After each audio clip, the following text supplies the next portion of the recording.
မင်္ဂလာပါကျွန်တော်ဒီနေ့လွမ်းရာအဖြစ်ပြက်လေးတခုပြောပြချင်လို့ပါတကယ်တော့ဒါတွေကပုံမှန်ဆိုတော့ကျွန်တော်တကယ်ချင်းတရားအောင်နဲ့ပြောရမှာပေါ့လေအခုကတော့ခေတ်ကြီးမကောင်းတာရေ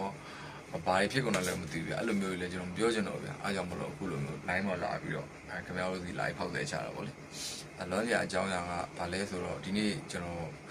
မရွယ်ပဲနဲ့ပေါ့လေစာအုပ်လေးရုပ်ဝယ်ပြခဲ့တာပေါ့အဲ့တော့စာအုပ်ကအဲ့လိုမျိုးမဝယ်ပြတာတော့ကြာပါပြီကျွန်တော်နောက်တစ်ခုကတကယ်လို့ဝယ်ပြခဲ့တယ်ဆိုရင်လည်းတအုပ်ဒါမှမဟုတ်နှစ်အုပ်ပေါ့နော်အဲ့လိုမျိုးပဲဝယ်တယ်တိတ်ပြီးတော့အခုတော့ဝယ်ပြီးလည်းတိတ်မဖတ်ဖြစ်ဘူးပဲဒီခါလေးဖတ်ချင်တယ်ဆိုတော့မှတကယ်ရင်းနေစီအလဲရောက်လို့ဒါမှမဟုတ်တိုက်ဆိုင်လို့ပေါ့နော်ကိုကြိုက်တဲ့စာအုပ်တွေမှာငှားလာပြီးတော့ဒါမျိုးပဲရှိတော့တာပေါ့အဲ့တော့အခုလိုမျိုးစာအုပ်လေးအုပ်မဝယ်ပြတာတော်တော်ကြာပါပြီအဲ့တော့နောက်တစ်ခုကတိုက်ဆိုင်တာကျွန်တော်ဝယ်ခဲ့တဲ့စာအုပ်လေးကိုလုံးလည်းကြပြစာအုပ်တွေကြီးဖြစ်နေတာပေါ့လေအဲ့တော့ဘာကလွမ်းစရာကောင်းလဲဆိုတော့ကျွန်တော်လွန်ခဲ့တဲ့နှစ်တွေပေါ့2018 2019လောက်ကျွန်တော်ကျောင်းပြီးခါတော့အဲ့လိုမျိုးလဲတန်းမှာပေါ့လေတော်ပြီးတော့စာအုပ်ဆိုင်တွေမှာဝင်ပြီးကြပြစာအုပ်တွေဝယ်လိုက်ပြီးတော့ကြပြဝေဖန်ရေးစာအုပ်တွေဝယ်လိုက်ပေါ့လေအဲ့တော့ဆိုရင်ဆရာအောင်ခင်မြင့်တို့ကြီးစောအေးတို့နောက်ဇန်နဝါရီရောပေါ့လေထားပါတော့အဲ့စာအုပ်တွေဝယ်ပြီးတော့ကျွန်တော်ဖတ်လိုက်ပြီးတော့ကျွန်တော်တကယ်ချင်းနဲ့အဲ့အကြောင်းအရာတွေပြောလိုက်ပေါ့လေအဲ့လိုမျိုးနေခဲ့တဲ့ကာလတွေပေါ့လေအဲ့တော့ပြီးတော့ကိုဗစ်ကာလဆိုကျွန်တော်ခဏအဲ့တော့ကိုဗစ်ဆိုတော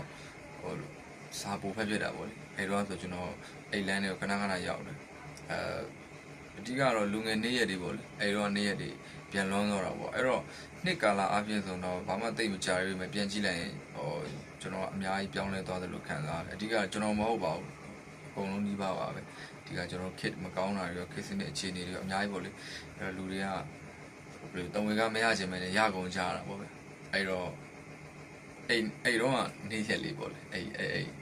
အဲ့ကာလာတော့ကျွန်တော်အဲ့လိုမျိုးစာအုပ်တွေတောင်းဝယ်လိုက်အဲ့တော့ညင်းလိုက်ခုံလိုက်ပေါ့လေပြီးတော့အဲ့တော့ဆိုလို့ရှိရင်ဘာလာခေါင်းနဲ့တိုက်မယ်ဆိုတော့အချိန်လေးပေါ့ဗျအဲ့အချိန်လေးကျွန်တော်လွမ်းသွားလို့နောက်တစ်ခုက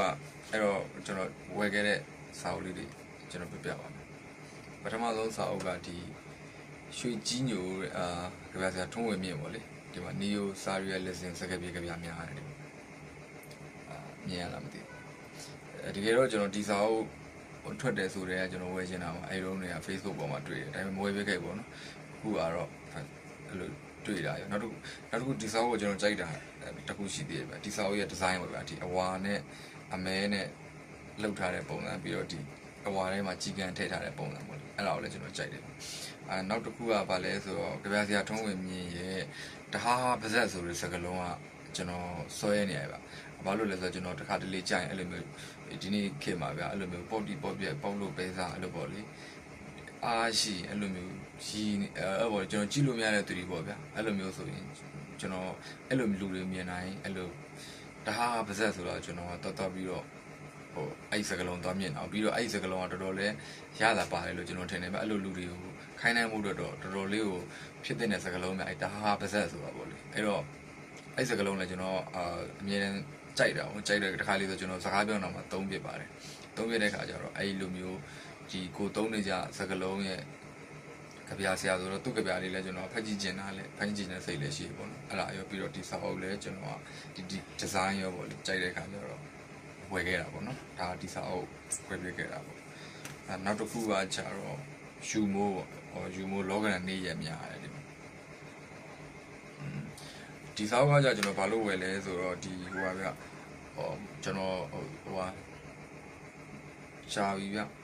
ျယူမိုးရဲ့လေဒီကျွန်တော်ခွေးနာမည်တော့မေ့နေပြီဗျဒီဟိုလေးဘာလဲဒီဟိုရှိမယ်ဗျကျွန်တော်တို့ဟိုဘာလဲကျွန်တော်နေရှိမယ်ဗျနောက်တစ်ခုကကျွန်တော်နေရှိမယ်မြို့မာငင်းရှိမယ်နောက်က Bertrand Smilo ပဲရှိမယ်Mother Teresa ရှိမယ်နောက်တစ်ယောက်ရှိသေးတယ်ဗျတိတ်တက်ထသူကအဲ့လူ9ယောက်အကြောင်းဘလို့တချင်းဆက်ဆိုထားအဲ့ဗန်ကျွန်တော်နားထောင်ဘူးပဲဗျနားထောင်ဘူးတဲ့ခါကျတော့အဲ့ဗန်ကိုကျွန်တော်အထိုက်လျောက်ကြိုက်တယ်ပေါ့နော်ကျွန်တော်ရဲ့အသေးဆွဲအဲ့ဗန်မဖြစ်ပေမဲ့ကျွန်တော်ကြိုက်တယ်ဗျသဘောကျတယ်နားလည်းနားထောင်ပြတယ်ပေါ့နော်ပြီးတော့ယူမိုးကိုလည်းကျွန်တော်လေးစားတယ်ပေါ့ဗျအဲ့လိုလည်းဖြစ်တဲ့ခါကျတော့အဲ့စိတ်လည်းရှိရပေါ့နောက်တစ်ခုကဒီဟာကိုကျွန်တော်ဆိုင်မှာဒီလိုကြည့်တဲ့ခါကျဒီထဲမှာ ခင်ဝမ်းပါတယ်နောက်တစ်ခုက Freddie Mercury ပါတယ်ကတ်ကိုဘိန်းပါတယ်ပေါ့နော်အဓိကတော့ကျွန်တော်ကအဲ့ဟာတွေလည်းပါတယ်ပေါ့အဓိကခင်ဝမ်းပေါ့ဗျာခင်ဝမ်းကိုသူတို့ဘယ်လိုပြောလဲဆိုတာမျိုးပေါ့လေခင်ဝမ်းကိုလည်းကျွန်တော်ကကြိုက်တာပေါ့ကြိုက်လဲကြိုက်တယ်လေးစားပေါ့နော်ခင်ဝမ်းကတော့အဲ့လိုဖြစ်တဲ့အခါကျတော့အဲ့ဒါနဲ့ကျွန်တော်ဒီစာကိုဝယ်လိုက်တာပေါ့နော်နောက်တစ်ခုကကျတော့တတိယစာအုပ်ကဒီမှာတတိယကတော့ပါဘလိုနေရူတာရဲ့အချစ်ကဗျာ20နဲ့အဆွေးသချင်းတစ်ပုဒ်ဆိုတဲ့စာအုပ်ပေါ့ကြော်မျိုးမြန်မာပြန်နေမြင်ရလားမသိဘူးအဲ့တော့ဒီဟာကတော့ကျွန်တော်ကဒီဟိုပေါ့ဒီပါဘလိုနေရူတာရဲ့ကဗျာတွေကိုကျွန်တော် Facebook မှာဘာသာပြန်နေကျွန်တော်ကဖတ်ဖူးတယ်ဗျာအဲ့လိုဖတ်ဖူးတဲ့အခါကျတော့ဒီလိုမျိုးစာအုပ်နဲ့ပြီးတော့အသေးချာအဲ့လိုဖတ်ကြည့်ခြင်းလို့ဝင်လာခဲ့ပေါ့နော်နောက်တစ်ခုကတော့ဒီမှာတီဘွားဦးရဲ့မပျော်ရွှင်တဲ့အတိတ်ပဲမြင်ရလားမသိဘူးဒီစာအုပ်ကတော့ကျွန်တော်တို့အနေနဲ့ဇလန်းရှိတယ်လို့ပြောအောင်ပဲဗျာဘာဖြစ်လို့လဲဆိုတော့ခင်ဗျားတို့မြင်နေတဲ့လေကျွန်တော်သုံးနေတဲ့အသေးကွဲဆက်ရုပ်ဆိုတဲ့စကားလုံးကအဲ့ဒါဒီစာအုပ်ထဲကကြပြဗျာဒီစာအုပ်ထဲကြပြအဲ့တော့တကယ်တမ်းကဒီစာအုပ်ကကျွန်တော်အပိုင်တော့မရှိဘူးပေါ့နော်ကျွန်တော်တကယ်ချင်းကကျွန်တော်ပေးထားတာရှိတယ်သူ့ကိုပြန်ပေးရမှာဒါပေမဲ့မပေးလဲဘာမှမပြောဒီစာအုပ်ကျွန်တော်ယူထားရတယ်ဒါပေမဲ့ကျွန်တော်ဟိုပိုင်လဲဝယ်ခြင်းသေးလို့ဒီစာအုပ်ကိုဝယ်လာခဲ့ပြီးဒီတဲ့ဟာတွေကလည်းကျွန်တော်အကုန်ဖတ်ပြီးသားကြပြတွေပေါ့နော်အဲ့လိုမျိုးပေါ့အဲ့တော့နောက်တစ်ခုဒီစာအုပ်ကထူးခြားတာကျွန်တော်သုံးနေတဲ့ဒီအသေးပွဲစက်ရုပ်ဆိုတဲ့စကလုံးကဒီကြပြထဲမှာပါတယ်ကြပြကခေါင်းစဉ်တစ်ခုပေါ့နော်အဲ့တော့ကျွန်တော်ဒီစာအုပ်ကိုအမှတ်တရအနေနဲ့ကျွန်တော်ဒီစာအုပ်ကိုကျွန်တော်ဖတ်ပြမယ်ဒီစာအုပ်ထဲကအသေးပွဲစက်ရုပ်ဆိုတဲ့ကြပြပေါ့အဲ့ဒါကကြပြနံပါတ်39မှာရှိတယ်ကျွန်တော်ဖတ်ပြမယ်အသေးပွဲစက်ရုပ်အသက်မရှိပါဘူးဆိုမှတွေးတိုးတာတို့ဘာတို့ခဏစမ်းမိတယ်ပန်းမုံကလေးတွေကြည်တာကြည့်ရင်ငိုလို့လည်းမရရီလို့လည်းမရညဟာပိန်းမောင်ထူထပ်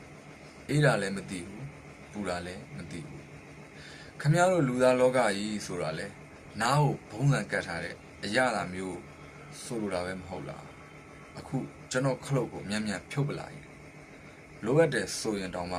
ဘယ်တော့မှမလိုအပ်တော့ဘူးဘုမခမဂဇင်းမေ26 2018အသေးကွယ်ဆက်ရုပ်ကျွန်တော်တကယ်တော့ဒီစကလုံးကိုကြိုက်လို့ယူသုံးတာပေါ့ကျွန်တော်သုံးနေအသေးကွယ်ဆက်ရုပ်ဆိုတာဒီမှာစာအုပ်ကအဲ့လိုမျိုးဒါကျွန်တော်ဝယ်ပေးခဲ့တဲ့လေးအုပ်ပေါ့နော်ဒီနေ့ကတက်ဆိုင်ကြပြစာအုပ်ကြီးပဲလေးအုပ်ဝယ်ပေးခဲ့ပြီးတော့အမှတ်တရပေါ့ဗျာအဲ့လိုမျိုးပေါ့ကျွန်တော်အဲ့လိုမျိုးဘိုးတော်ကစာအုပ်တောင်းဝယ်ရင်းနဲ့ဘိုးတော်ကကိုဗစ်ကာလတော့နေ့ရက်တည်းရောနောက်တစ်ခုကကျွန်တော်ရဲ့လူငယ်နေ့ရက်တည်းရောကျွန်တော်လွမ်းသွားတော့ကျေးဇူးတင်ပါတယ်